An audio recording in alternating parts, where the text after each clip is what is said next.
Livro Paramahansa Yogananda. Autobiografia de um yogi contemporâneo. Capítulo 15. O roubo da couve-flor. Mestre, um presente para o Senhor. Estas 6 enormes couve-flores foram plantadas por minhas mãos. Cuidei de seu crescimento com ternura de mãe, que a leite e cria o seu filho. Apresentei a cesta de vegetais e com um gesto floreado e cerimonioso. Obrigado. O sorriso de Yugeshthar era de calorosa apreciação. Por favor, guarde-as em seu quarto. Precisarei delas amanhã para um jantar especial. Eu acabava de chegar de Puri. Observação. Número 121. Puri, cerca de 500 quilômetros ao sul de Calcutá. É uma famosa cidade de peregrinação para os devotos de Krishna. Seu culto celebra-se ali, todos os anos, com 2 famosos festivais. Um é o Snanavatra e o outro é o Ratayatra. Fim da observação 121. Continuação da narrativa. Como eu estava falando, acabava de chegar de Puri para gozar minhas férias de verão em companhia de meu guru, em seu eremitério à beira-mar. Construído pelo mestre e seus discípulos, o alegre e pequenino retiro, com um andar superior, dá frente para a Baía de Bengala. Acordei cedo na manhã seguinte, reanimado pela salgada brisa marinha e o encanto quieto de Ascharan. A voz melodiosa de meu guru estava chamando. Dei uma vista de olhos às minhas estimadas couve-flores e acondicionei-as com esmero sob meu leito. Venham, vamos à praia. O mestre seguia em frente mostrando o caminho. Diversos discípulos jovens e eu o seguíamos, em grupo esparso. Nosso guru nos examinava com um brando espírito crítico. Quando os nossos irmãos ocidentais caminham, timbram comumente em acertar o passo. Agora, por favor, marchem em 2 fileiras. Conservem todos o mesmo passo, ritmicamente. Sir Yugeshthar observava se obedecíamos. Começou a cantar.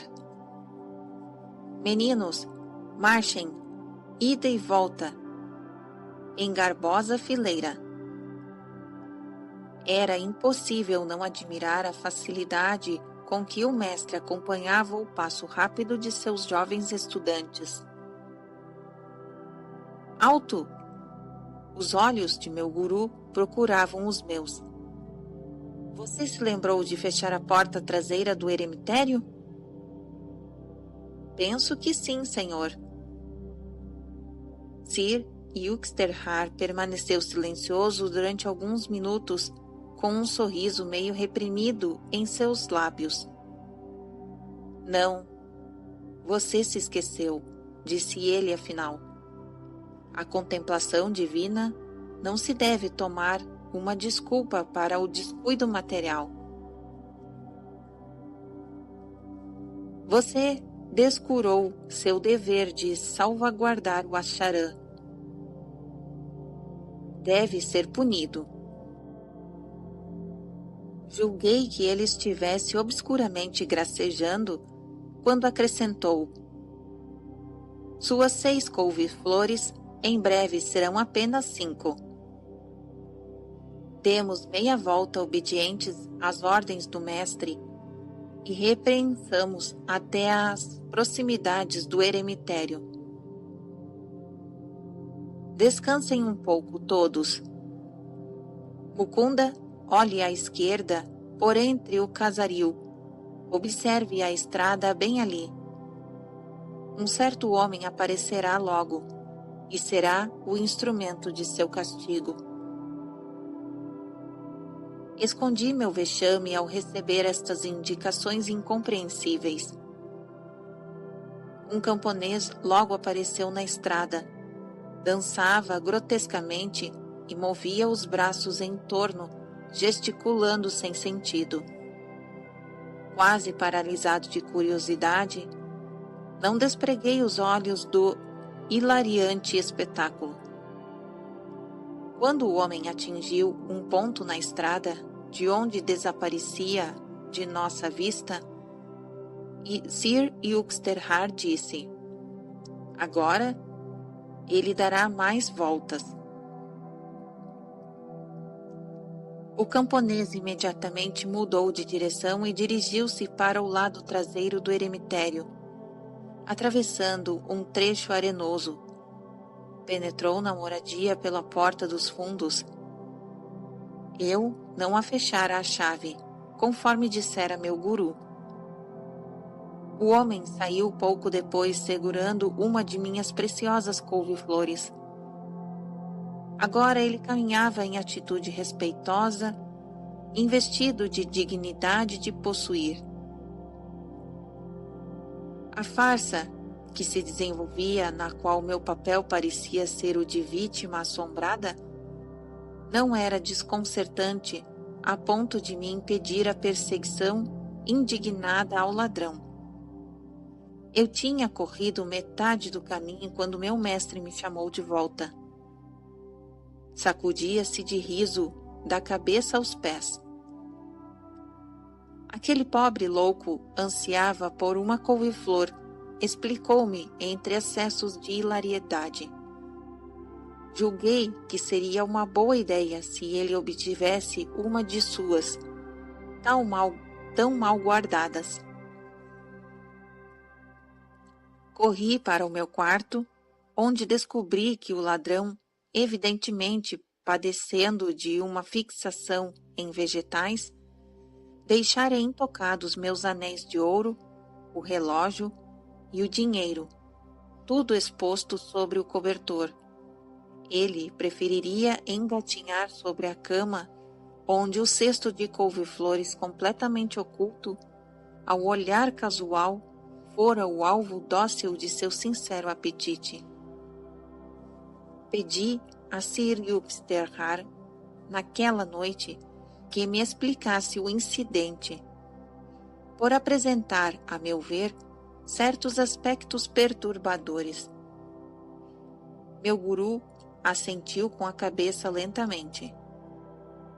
Você compreenderá algum dia. A ciência em breve descobrirá algumas destas leis ocultas. Quando, alguns anos mais tarde, noticiou-se a maravilhosa descoberta do rádio ao mundo atônito, recordei-me da predição do mestre. Antiquíssimos conceitos de espaço e tempo foram aniquilados. Nenhuma casa era tão humilde e estreita que Londres ou Calcutá nela não pudessem entrar. A mais obtusa inteligência se ampliava ante a prova indiscutível de um aspecto da onipresença do homem. O enredo da comédia da couve-flor pôde ser entendido melhor por analogia com o rádio. Observação 122. Um radiomicroscópio, inventado em 1929, revelou um novo mundo de raios até então desconhecidos. O próprio homem e todas as espécies de matéria supostamente inerte emitem, sem cessar, os raios que este instrumento vê, informou a Associated Press. Aqueles que acreditam em telepatia e clarividência encontram nesta notícia a primeira prova científica da existência de raios invisíveis que realmente viajam de uma pessoa para outra. Este radioinvento é, na realidade, um espectroscópio de radiofrequência. Sua função relativa à matéria fria e opaca é a mesma do espectroscópio, ao revelar as espécies de átomos que compõem as estrelas. A existência de tais raios provindos do homem e de todas as coisas vivas havia sido suspeitada pelo cientista há muitos anos. Hoje temos a primeira prova experimental de sua existência. Tal descoberta mostra que todo o átomo e toda a molécula da natureza é de uma contínua estação radioemissora. Assim, até mesmo após a morte, a substância que constitui um homem prossegue emitindo esses raios delicados. O comprimento de onda destes raios varia desde o de ondas mais curtas do que as já usadas pelo rádio, até as mais longas. O exame destas ondas é quase inconcebível. Existem milhões delas. Uma só molécula grande pode emitir 1 milhão de diferentes comprimentos de onda ao mesmo tempo. As ondas mais longas desta espécie viajam com a facilidade e a rapidez das ondas de rádio. Existem uma assombrosa diferença entre estes novos raios de rádio e os raios familiares como os da luz. É o tempo prolongado, acrescentando a milhares de anos, em que estas ondas de rádio continuarão sendo emitidas da matéria imperturbada. Fim da observação 122. Continuação da narrativa. Meu guru era um perfeito rádio-humano. Os pensamentos nada mais são do que as vibrações altíssimas movendo-se no éter. Exatamente como um rádio sintonizado capta o número musical que se deseja, em meio a milhares de outros programas irradiados com todas as direções, Sir Yuxterhar fora um receptor sensível a determinado pensamento. O daquele homem simplório, ansiando ardentemente por uma couve-flor, em meio aos inúmeros pensamentos das mentes humanas emissoras em todo o mundo. Durante a marcha rumo à praia, tão logo captou o singelo ensejo do Campônio. O mestre desejou satisfazê-lo então. O olho divino de Sir Yuxterhar descobrira o homem dançando ao longo da estrada antes de tornar-se visível aos discípulos. Meu esquecimento de trancar a porta do Ashram dera ao mestre uma desculpa conveniente para me privar de um de meus valiosos legumes. Depois de assim funcionar como um instrumento receptor, Sir Yuxterhar então operou através de sua poderosa mente como estação emissora de radiodifusora. Observação número 123. Veremos sobre isso no capítulo 28. Continuação da narrativa. Neste desempenho, ele pudera dirigir com êxito a inversão de rumo do camponês e de seu encaminhamento para o meu quarto, até uma única das flores comestíveis. A intuição, que é a guia-alma, surge com a naturalidade do homem nos instantes em que a mente se acha calma. Quase todos já tiveram a experiência de um pressentimento inexplicavelmente correto, ou transferiram seus pensamentos com exatidão a outra pessoa.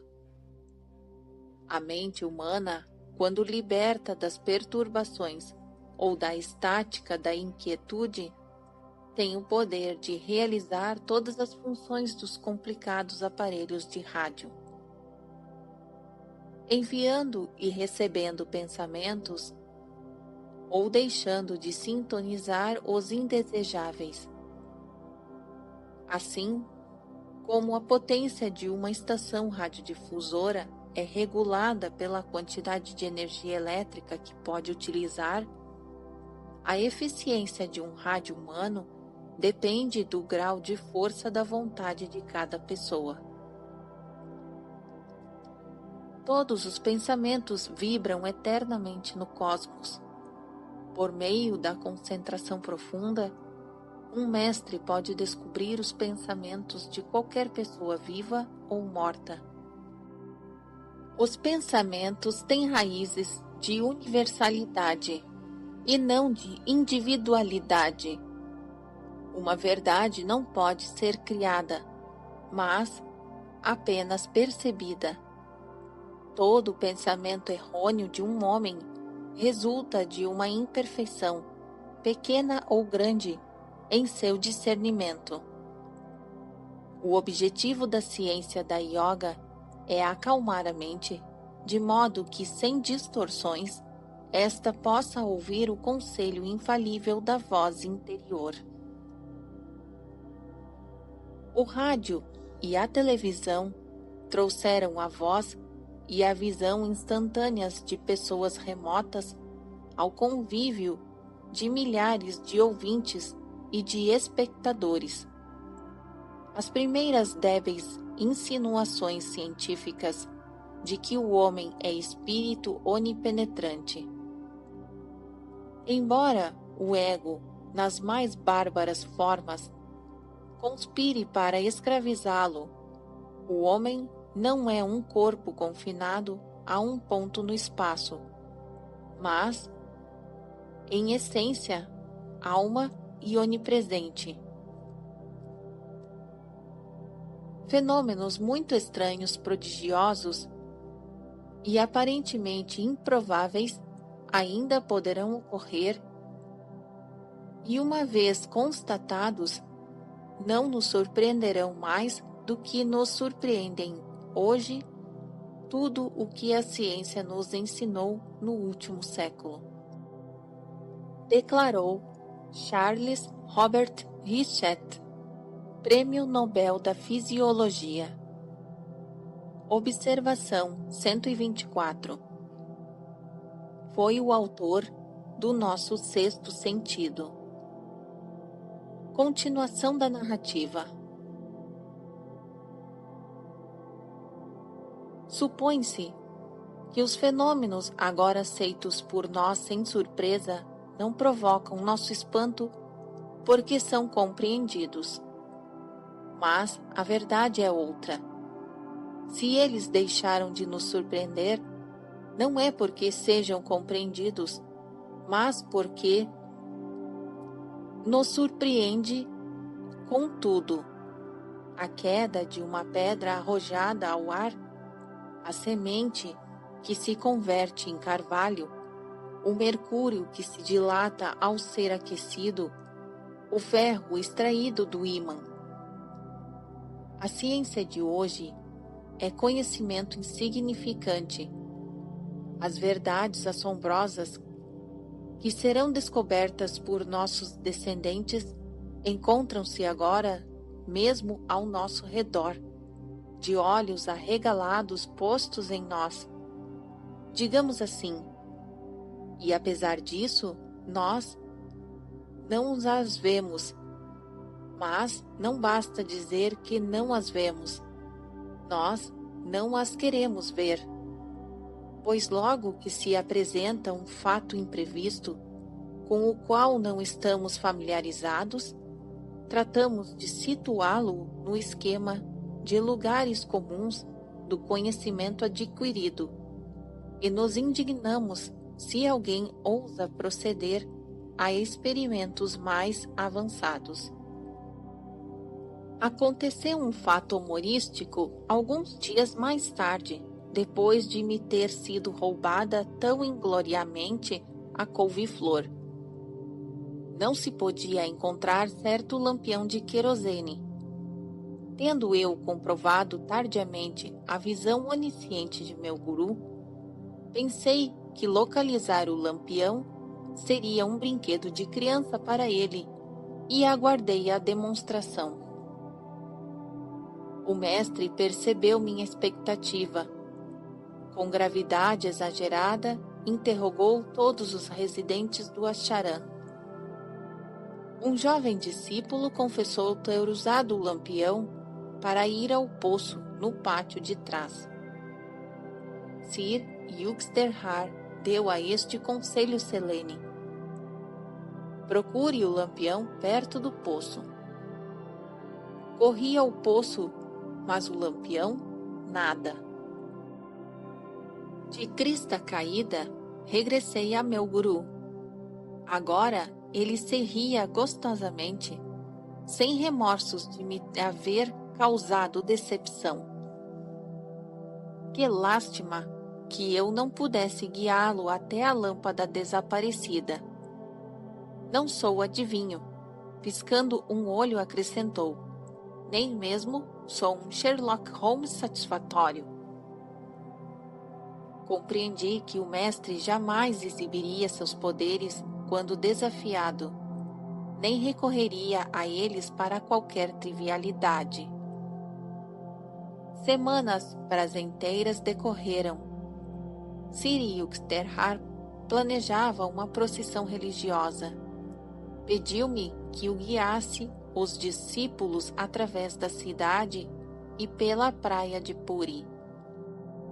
O dia festivo, que era num solstício de verão, amanheceu com intenso calor. Guruji, como posso conduzir os estudantes descalços sobre as areias ardentes? Vou contar-lhe um segredo, respondeu o mestre. O Senhor enviará um guarda-sol de nuvens, e todos caminharão sem desconforto. Organizei alegremente a procissão, e nosso grupo partiu do Acharam com a bandeira Satsanga. Observação número 125. Sat significa literalmente ser. Daí, essência, verdade, realidade. Sangha significa associação. Sir Yuxterhar chamou de Satsanga, associação com a verdade, a organização de seu eremitério. Continuação da narrativa. A bandeira desenhada por Sir Yuxterhar ostentava o símbolo do olho único, o olho telescópio da intuição. Observação 126. Se, portanto, o teu olho for único, todo o teu corpo será luminoso. Mateus 6, versículo 22. Durante a meditação profunda, o olho único ou espiritual torna-se visível dentro da porção central da testa. Este olho onisciente é mencionado de vários modos nas Escrituras, como o terceiro olho, a estrela do Oriente, o olho interno, a pomba descendo do céu, o olho de Shiva, o olho da intuição, etc, etc. Fim da observação 126. Continuação da narrativa. Assim que deixamos o eremitério, o céu toldou-se de nuvens como se fosse por mágica. Um chuvisco provocando exclamações espantadas de todos os lados veio refrescar as ruas da cidade e a praia escaldante. Os pingos suavizantes tombaram durante as 2 horas do desfile. No momento exato em que nosso grupo reentrava no Ascharam, nuvens e chuva desapareceram sem deixar traço. Vê como Deus se apercebe de nós, replicou o mestre depois que lhe expressei meu agradecimento. O Senhor responde a todos e trabalha por todos. Ele mandou a chuva a meu pedido, e assim também realiza qualquer desejo sincero do devoto. Raramente os homens percebem com que frequência ele presta atenção às suas preces. Deus não é parcial em favor de uma minoria, mas atende a cada um dele que se aproxima em confiança. Seus filhos deveriam sempre ter fé na implícita, na amorosa bondade de seu Pai onipresente. Observação 127. Aquele que implantou o ouvido não ouvirá? Aquele que tomou o olho não verá? Aquele que proporciona conhecimento ao homem não saberá? Salmos 94, versículo 9 e 10. Fim da observação 127. Continuação da narrativa. Sir Yuxterhar patrocinava 4 festivais por ano, nos equinócios e nos solstícios, para o qual chegavam discípulos de longe e de perto.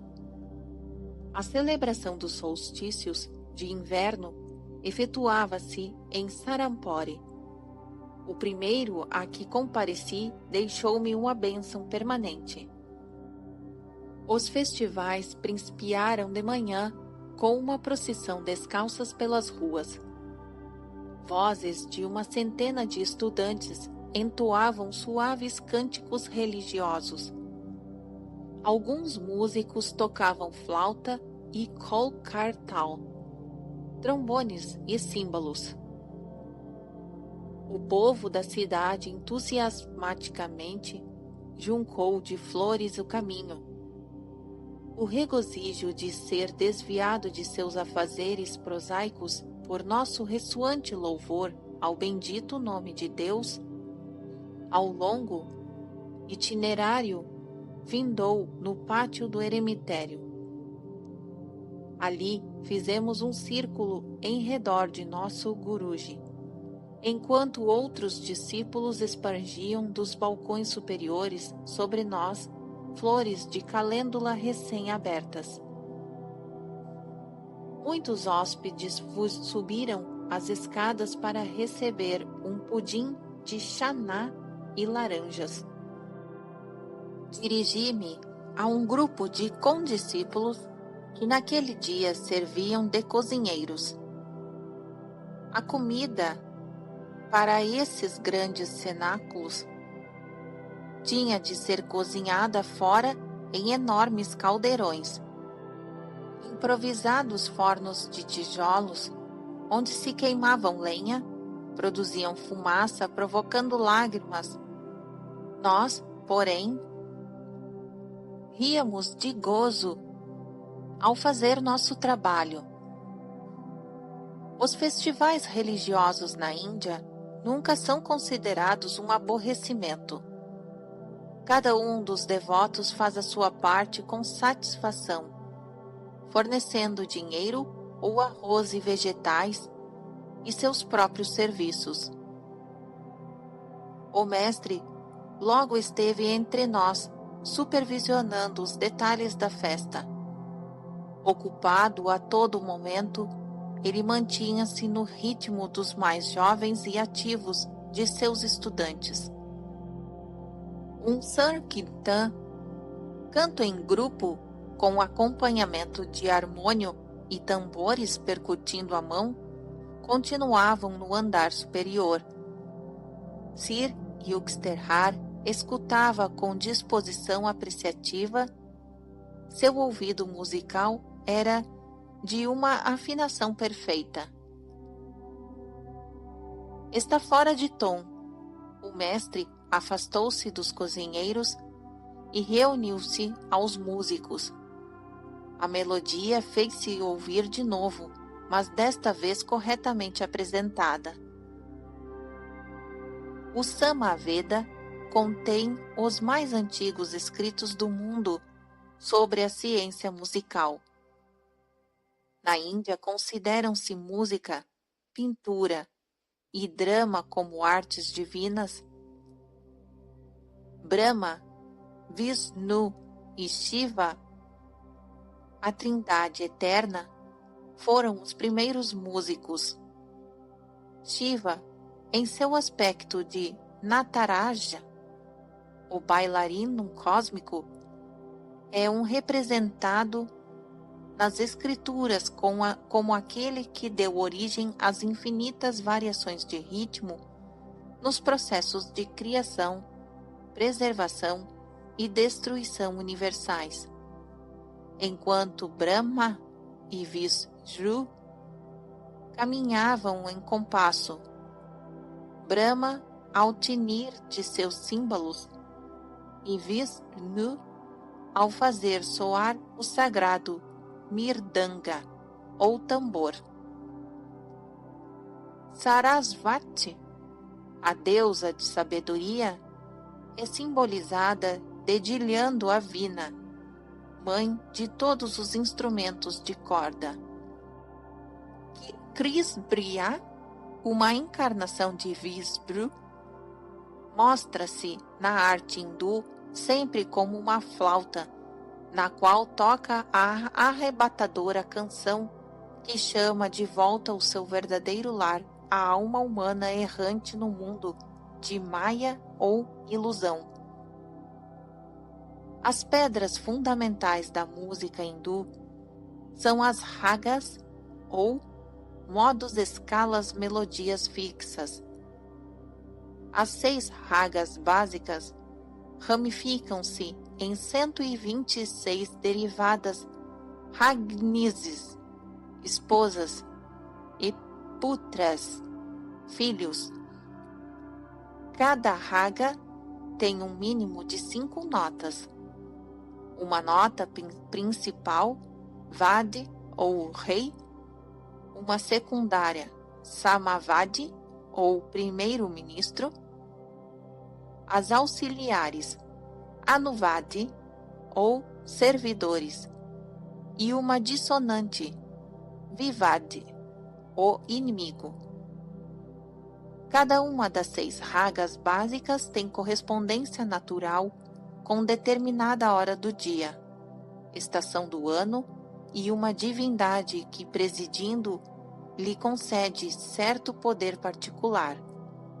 Assim, a primeira índole raga é ouvida somente de madrugada, na primavera, para evocar o verão.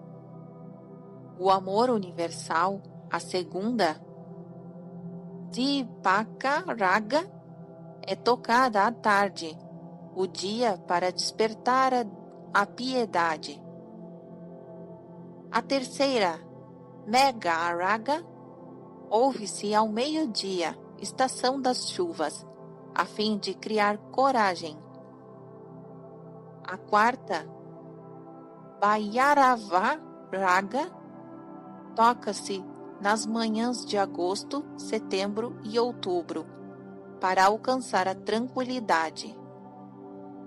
A quinta, Sri Raga, é reservada aos crepúsculos de outono, para atingir o amor puro. A sexta, Malkunsa Raga, vibrando à meia-noite no inverno, faz o ouvinte valoroso. Os rishis da antiguidade descobriram estas leis de aliança sonora entre a natureza e o homem, sendo a natureza a objetivação de Aum, do som primordial ou verbo vibratório. O homem pode obter controle sobre todas as manifestações naturais através do uso de certos mantras ou cânticos. Observação 128. O folclore de todos os países contém referências e encantamentos com poder sobre a natureza. Os índios americanos são bem conhecidos por terem desenvolvidos rituais sonoros para a chuva e o vento. Tan Sen, o grande músico hindu, era capaz de apagar o fogo pelo poder de sua canção. Em 1926, Charles Kellogg, naturalista da Califórnia, demonstrou o efeito da vibração tonal sobre o fogo perante um grupo de bombeiros de Nova York. Passando rapidamente um arco igual a um arco aumentado de violino sobre uma diapason de alumínio, ele produziu um chiado semelhante à intensa estática de rádio. Instantaneamente, a chama amarela de gás com 60 centímetros de altura, que se movia no interior de um tubo de vidro vazio, decresceu para uma altura de 15 centímetros e tornou-se uma labareda azul crepitante. Outra tentativa com um arco e outro chiado vibratório extinguiu-a. Fim da observação 128. Continuação da narrativa. Documentos históricos narram os poderes espantosos possuídos por Mian Tan Sen, músico da corte de Akbar o Grande, no século XVI, recebendo ordem do imperador para cantar uma raga noturna enquanto o sol dardejava sobre suas cabeças. Tan Sen entoou o mantra que instantaneamente mergulhou em trevas todos os recintos do palácio. A música hindu divide a oitava em 22 siruts, ou quartos de tom. Estes intervalos microtonais permitem requintados matizes de expressão musical inatingíveis pela escala cromática do Ocidente, de 12 semitons. Cada uma das 7 notas fundamentais da oitava está associada na mitologia hindu com uma cor e o grito natural de um pássaro ou animal. Dó, com o verde e o pavão. Ré, com vermelho e a cotovia ou sabiá. Mi, com o cor de ouro e a cabra. Fá, com o branco amarelado e a garça. Sol, com o negro e o rouxinol. Lá, com o amarelo e o cavalo. Si, com a combinação de todas as cores e o elefante. A música hindu registra 72 tatas ou escalas. O músico tem liberdade criadora para infinitas improvisações em torno da melodia tradicional fixa ou raga. Concentra-se no sentimento ou característica psíquica marcante do tema estrutural e barda-o, então, até os limites de sua própria originalidade. O músico hindu não lê notas estabelecidas. Cada vez que toca, reveste de novo o esqueleto nu da raga, limitando-se frequentemente a uma única sequência melódica, acentuando pela repetição todas as suas sutis variações microtonais e rítmicas. Bach, entre os compositores ocidentais, compreendeu o encanto e o poder do som repetitivo, ligeiramente diferenciado em uma centena de variações complexas.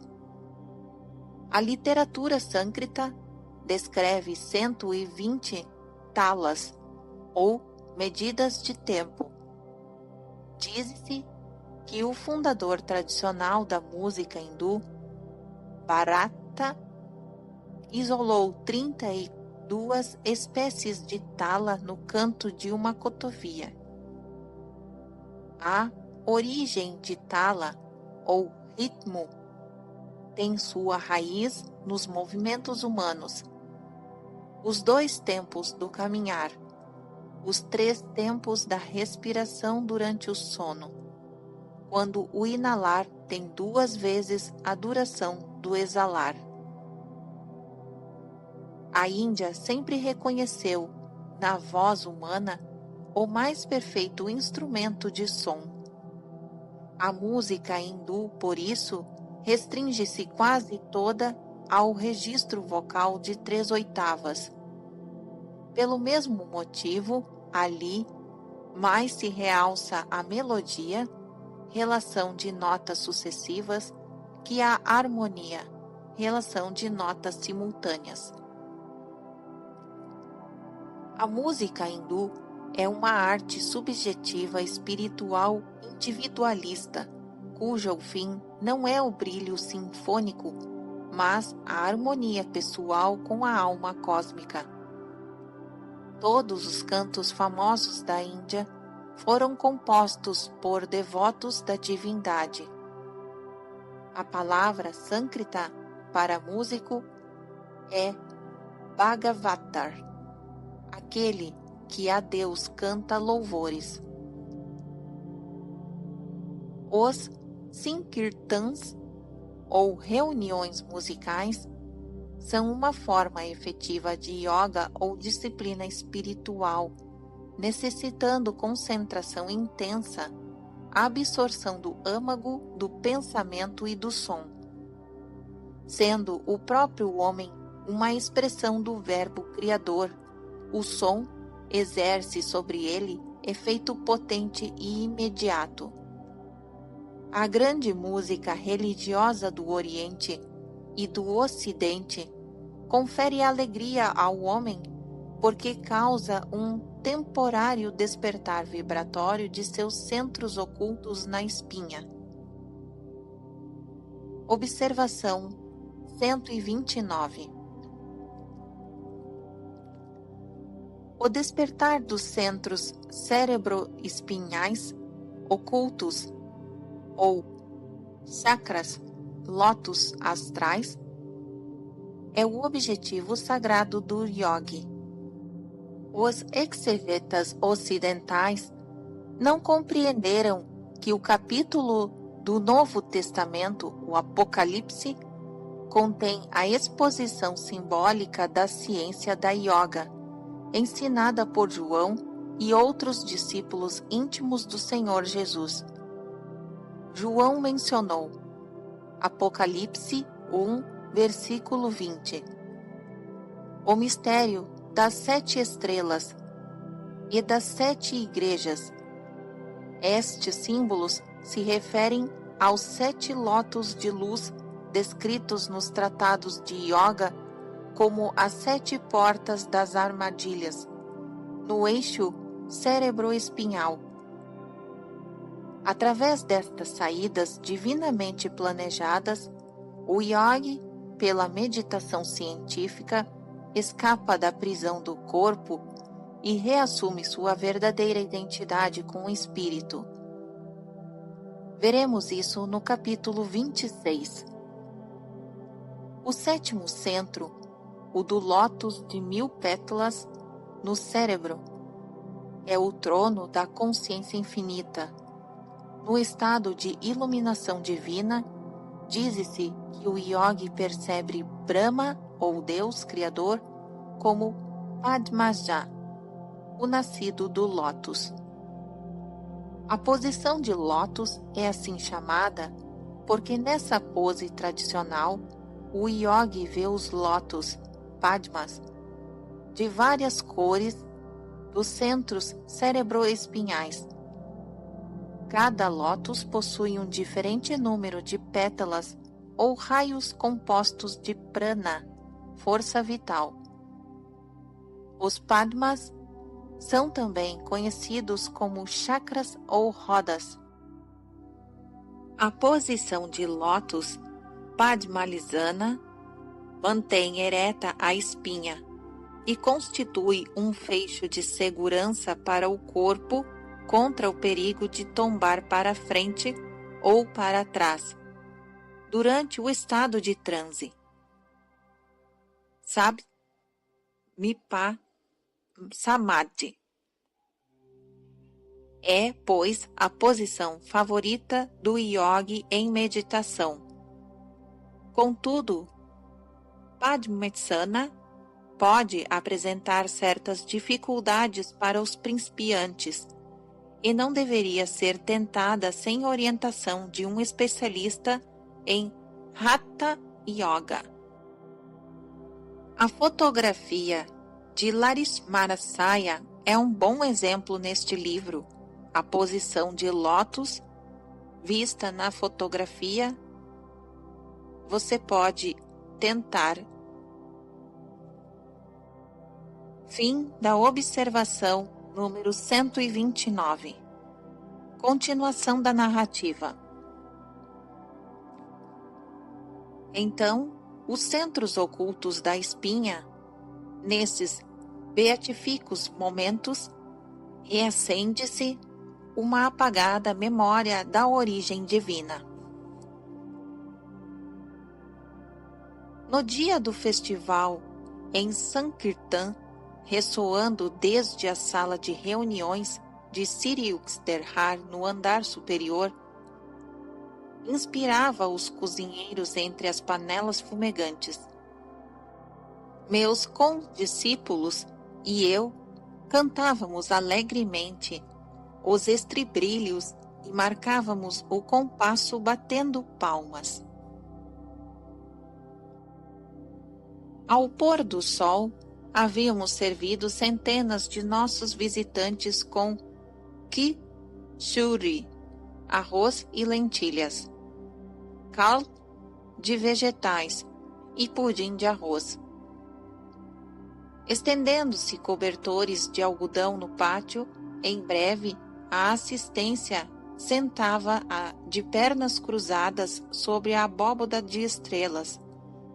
Inquietude atenta à sabedoria que fluía dos lábios de Sri Uksterhar. Seus discursos públicos davam ênfase ao valor de Kriya Yoga e uma vida de alto respeito, calma, determinação, dieta simples e exercícios regulares. Um grupo de discípulos muito jovens cantou alguns hinos sagrados e a reunião terminou com um fervoroso Sankirtan. Das 10 horas à meia-noite, os residentes do ashram lavaram panelas e caçarolas e limparam o pátio. Meu guru chamou-me ao seu lado. Estou satisfeito com seus serviços prestados alegremente, hoje e durante os preparativos da semana que passou. Quero que fique comigo esta noite para dormir em minha cama. Este era um privilégio que nunca pensei desfrutar. Sentamos um pouco em divina tranquilidade. 10 minutos depois de a havermos deitado para dormir, meu mestre levantou-se e começou a se vestir. O que sucede, senhor? A alegria de dormir ao lado de meu guru tingiu-se repentinamente de irrealidade. Penso que alguns estudantes, havendo perdido os trens de baldeação, logo chegarão aqui. Vamos preparar alguma comida. Guruji, ninguém virá a 1 hora da madrugada. Fique no leito. Você trabalhou arduamente. Mas eu vou cozinhar. Em virtude do tom resoluto de Sri Yukteswar, saltei da cama e o segui à pequena cozinha adjacente à sacada interna do andar superior, de uso diário. Arroz e dal logo estavam fervendo. Meu guru sorriu afetuosamente. Esta noite você venceu a fadiga e o medo de trabalhar duro. Nunca mais o incomodarão no futuro. Enquanto ele pronunciava estas palavras de bênção para minha vida inteira, ouviram-se passos no pátio.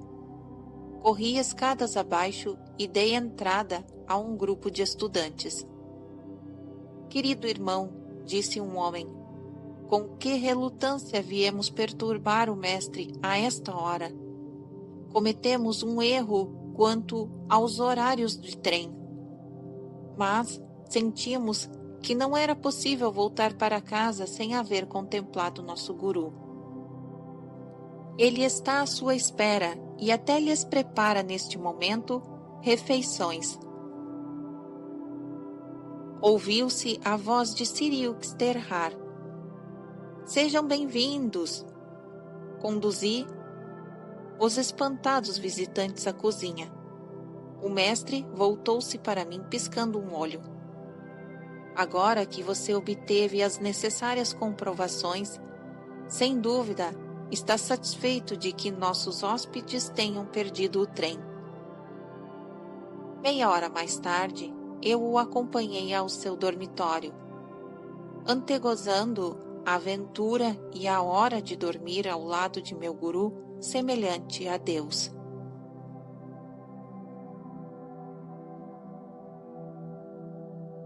Fim do capítulo 15.